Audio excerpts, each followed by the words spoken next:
আজ আমরা যে বিষয়টা নিয়ে কথা বলবো সেটা আমাদের জীবনের সাথে খুব গভীরভাবে জড়িত। আমরা ছোটবেলা থেকে শুনে আসছি সফল হও, সফল হতে হবে, জীবনে কিছু একটা করতে হবে।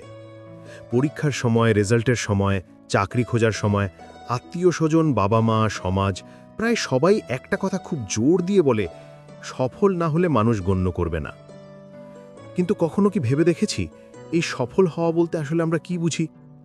অনেকের কাছে সফলতা মানে হচ্ছে অনেক টাকা, বড় গাড়ি, দারুণ বাড়ি, সাজানো অফিস, চেয়ার টেবিল, চমকানো পোশাক, সোশ্যাল মিডিয়ায় অনেক ফলোয়ার, প্রচুর লাইক, কমেন্ট, শেয়ার আর চারদিকে নামযশ।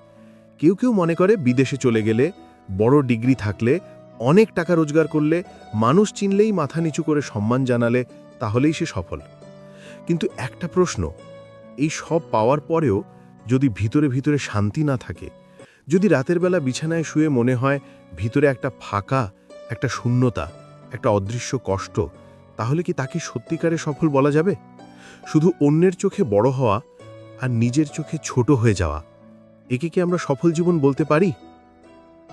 আজকের এই আলোচনায় আমরা গীতার চোখ দিয়ে একটু বুঝে নেওয়ার চেষ্টা করব সফলতা আসলে কি, আর ঈশ্বরের দৃষ্টিতে কাকে সফল মানুষ বলা যায়। আমাদের সমাজে সফলতার একটা ছবি তৈরি হয়ে গেছে। ছোটবেলা থেকেই তুলনা, প্রতিযোগিতা, ও প্রথম, তুমি দ্বিতীয়, ওরা এত নম্বর, তোমার এত কম, এই সব কথার মধ্যে বড় হতে হতে অনেকের ভিতরে একটা অদৃশ্য চাপ তৈরি হয়। পরীক্ষায় ভালো রেজাল্ট, নামী কলেজ বা বিশ্ববিদ্যালয়ে ভর্তি, বড় চাকরি, ব্যবসায় প্রচুর লাভ, মানুষের সামনে পরিচিত মুখ হওয়া, এই জিনিসগুলোকে আমরা সফলতার একমাত্র মাপকাঠি বানিয়ে ফেলি। আর এই মাপকাঠির বাইরের যারা, তারা অনেক সময় নিজের জীবনকে তুচ্ছ মনে করতে শুরু করে। ভাবতে থাকে, আমার তো জীবনে কিছু হলো না, আমি কাউকে দেখাতে পারলাম না, আমার তো কোনো প্রমাণ নেই যে আমি কিছু হয়েছি, ঈশ্বরও হয়তো আমাকে তেমন গুরুত্ব দেন না। অথচ গীতা আমাদের একদম অন্য জায়গা থেকে শেখাতে শুরু করে। গীতা বলে, সফলতা শুধু বাইরের ফল না, সফলতা মানে ভিতরের পরিবর্তন, ভিতরের স্বচ্ছতা, ভিতরের শান্তি, ভিতরের ঈশ্বর স্মরণ। গীতার আলোকে সফলতার একটি বড় সংজ্ঞা দাঁড়ায় যে মানুষ নিজের কর্তব্যকে সৎভাবে, নিষ্ঠা নিয়ে যথাসাধ্য চেষ্টা করে পালন করে এবং ফলের প্রতি অতি আসক্ত না হয়েও ঈশ্বরের উপর ভরসা রেখে চলে, সেই মানুষটি সত্যিকারের সফল। তার নাম বড় হোক বা না হোক, তার ছবির নিচে করতালি পড়ুক বা না পড়ুক, গীতার ভাষায় সে একজন সিদ্ধ মানুষ হওয়ার দিকে এগিয়ে যাচ্ছে। একটা উদাহরণ দিয়ে দেখি। ধরো, দুজন মানুষ আছে। একজন অনেক বড় ব্যবসায়ী বা ক্ষমতাধর ব্যক্তি, তার প্রচুর টাকা, গাড়ি, প্রভাব, পার্টি, চমকানো জীবন। কিন্তু টাকা রোজগারের জন্য সে মিথ্যা বলে, মানুষকে ঠকায়, অন্যের প্রাপ্য কেড়ে নেয়, ঘুষ নেয়, নিজের স্বার্থের জন্য অন্যের চোখের জলকে পাত্তা দেয় না। বাইরে থেকে দেখলে সবাই বলে, কি সফল লোক, জীবনে সব পেয়েছে।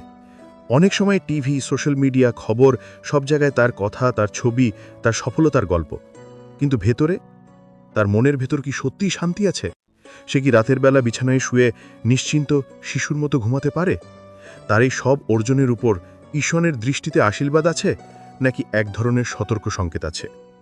যদি তার অর্জনের ভিত মিথ্যার উপর দাঁড়িয়ে থাকে, তাহলে সেটা অনেকটা সেই বাড়ির মতো যার নিচের মাটি ধীরে ধীরে সরে যাচ্ছে। উপরে সব সুন্দর, ঝকঝকে, কিন্তু ভিতরে ভিতরে ভেঙে পড়ার প্রস্তুতি চলছে। অন্যদিকে একজন সাধারণ মানুষ, হয়তো সে একজন শত শিক্ষক ছোট স্কুলের, হয়তো সে একজন কৃষক যে মাটি কেটে ঘাম ঝরিয়ে পরিবার চালায়, হয়তো সে একজন শ্রমিক, দিনমজুর, রিকশাওয়ালা, সৎ দোকানদার, সাধারণ চাকুরিজীবী, অথবা একজন গৃহিণী যে সারাদিন পরিবারের সেবা করে। তার হাতে কোটি টাকা নেই, বড় গাড়ি নেই, তার নাম শুনে সবাই উঠে দাঁড়ায় না, কিন্তু সে তার কাজটি সৎভাবে করে, কারোর প্রাপ্য কেড়ে নেয় না, কারোর সাথে অন্যায় করে না, নিজেকে পবিত্র রাখার চেষ্টা করে, সত্য কথা বলতে চেষ্টা করে, পরিবার ও সমাজের প্রতি তার দায়িত্ব পালন করে, আর অন্তরে ঈশ্বরের উপর ভরসা রাখে, যতটুকু পারে ভক্তি রাখে। সমাজের চোখে হয়তো সে সুপার সফল না, কিন্তু গীতার চোখে সেই মানুষটি অনেক বড়, অনেক উঁচু। গীতা আমাদের শিখিয়েছে আমাদের অধিকার কেবল কাজ করার উপর, ফলের উপর নয়।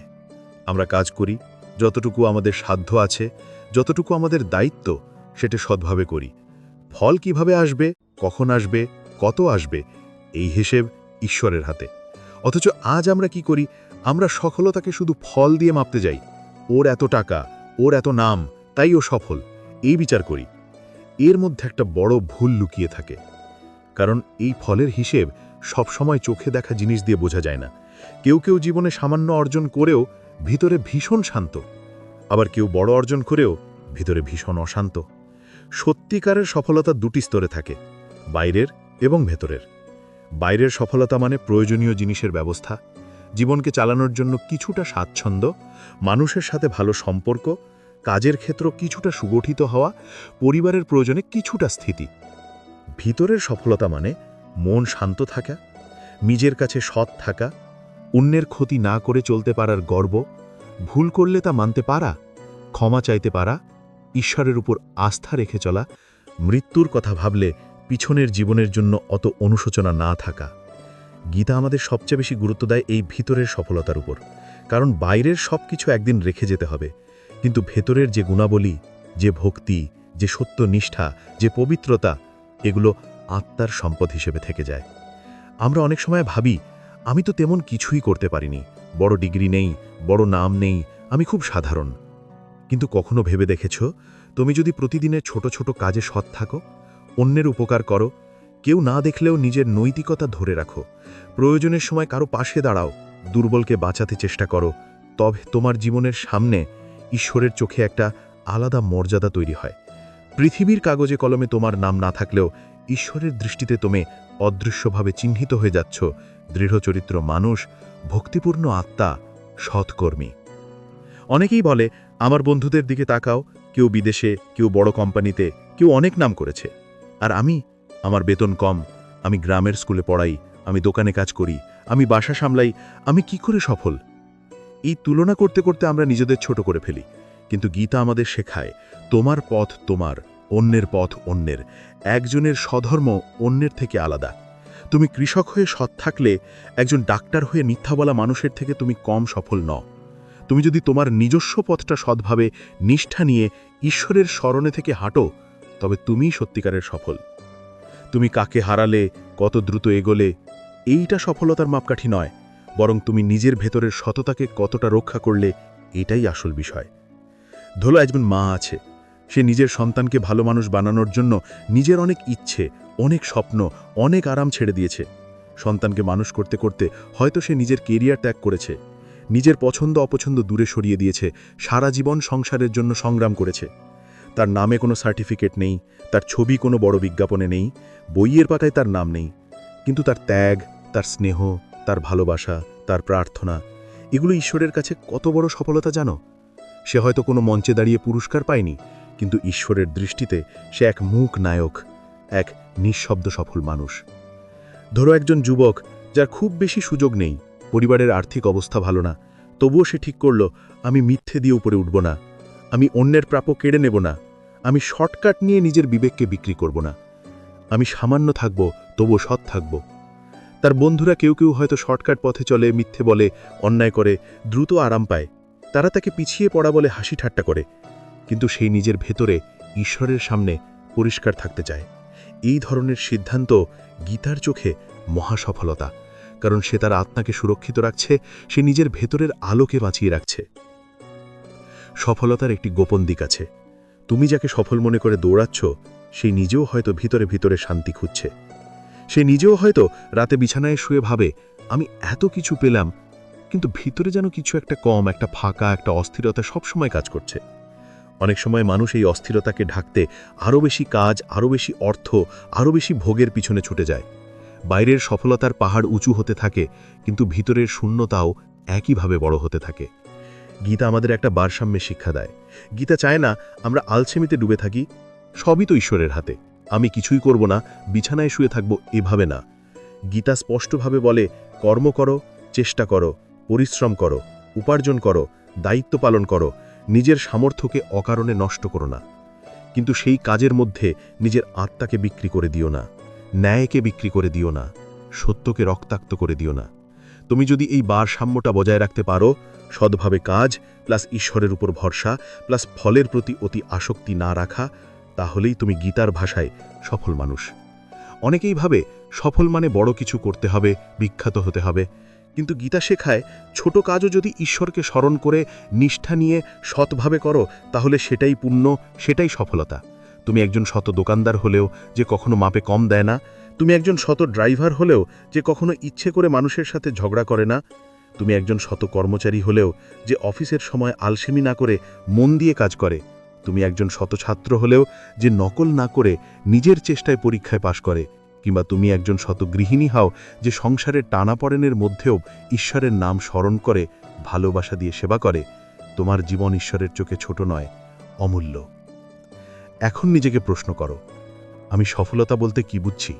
শুধু টাকার অঙ্ক? শুধু অন্যের প্রশংসা? নাকি নিজের ভেতরে শান্তি আর ঈশ্বরের সামনে সৎ থাকা? একটু থেমে নিজেকে নিরপেক্ষভাবে দেখো, আজ পর্যন্ত তুমি সফলতাকে কেন তাড়া করেছ? অন্যদের দেখানোর জন্যে? সমাজের মুখ বন্ধ করার জন্য? নাকি সত্যিই নিজেকে সুন্দর মানুষ বানানোর জন্য? একটু ভেবে দেখো, তুমি যে মানুষটাকে দেখে বলো, বাহ কি সফল, সেই মানুষটা যদি রাতে একা বসে কাঁদে, যদি তার পরিবার ভেঙে যায়, যদি তার সন্তানেরা তাকে সম্মান না করে, যদি ভেতরে ভীষণ অস্থির থাকে, যদি নিজেকে ঘৃণা করে, তাহলে কি তার অর্জন সত্যিকারের সফলতা?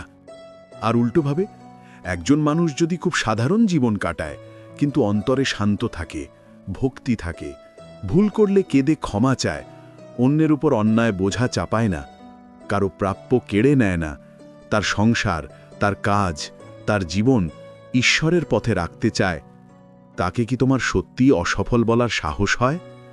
গীতার চোখে সফল মানুষ সেই যে নিজের কর্তব্যকে বোঝে, সৎপথে থেকে নিজের সাধ্যমতো চেষ্টা করে, ঈশ্বরকে ভুলে যায় না এবং ফলকে ঈশ্বরের হাতে ছেড়ে দিতে জানে। এই ধরনের মানুষ জীবনের শেষে দাঁড়িয়েও বলতে পারে যে হ্যাঁ, আমি আমার সাধ্য অনুযায়ী চেষ্টা করেছি, আমি অন্যকে কষ্ট দিয়ে উপরে উঠিনি, আমি যতটা পেরেছি আন্তরিক থেকেছি, সত্যকে বিক্রি করিনি। এর চেয়ে বড় সফলতা কি আছে? যখন মৃত্যুর কথা মনে হয় তখন যার ভিতর থেকে একটা শান্ত হাসি উঠে আসে যে আমি খুব বড় কিছু হতে পারিনি হয়তো, কিন্তু আমি খুব নিচুও হইনি, আমার আত্মাকে খুব বেশি কলুষিত করতে দিইনি, সে মানুষই সত্যিকারের সফল। আজকের এই আলোচনার শেষে তোমার কাছে আমার ছোট্ট অনুরোধ, নিজের জীবনের সফলতাকে নতুন করে একবার ভাবো। তুমি হাল ছেড়ে দিও না, তুমি চেষ্টা বন্ধ করো না, তুমি স্বপ্ন দেখো, পরিশ্রম করো, নিজের দক্ষতা বাড়াও, নতুন নতুন কাজ শেখো, কিন্তু সেই চেষ্টা যেন কখনো তোমাকে মিথ্যার দাস না বানায়, অন্যায়ের চাকর না বানায়, অন্যের চোখের জলকে অবহেলা করে সামনে এগিয়ে যেতে শেখায় না। যেদিন তুমি অনুভব করবে যে আমার ভেতর শান্তি আছে, আমি অন্যায়ের ভয় ভুগছি না, আমার উপার্জন, আমার কাজ, আমার আচরণ যতটা পারি ঈশ্বরের সামনে পরিষ্কার, সেই দিন তুমি সত্যিকারের সফল। চলো আমরা আজ থেকেই ঠিক করি, আমার জীবনে সফলতা মানে শুধু কত পেলাম না, সফলতা মানে হবে আমি কতটা সৎ থাকলাম, কতটা ভক্তি রেখে চললাম, আমি কজন মানুষের মুখে হাসি ফোটাতে পারলাম এবং আমার জীবন দিয়ে ঈশ্বরকে কতটা খুশি করতে পারলাম।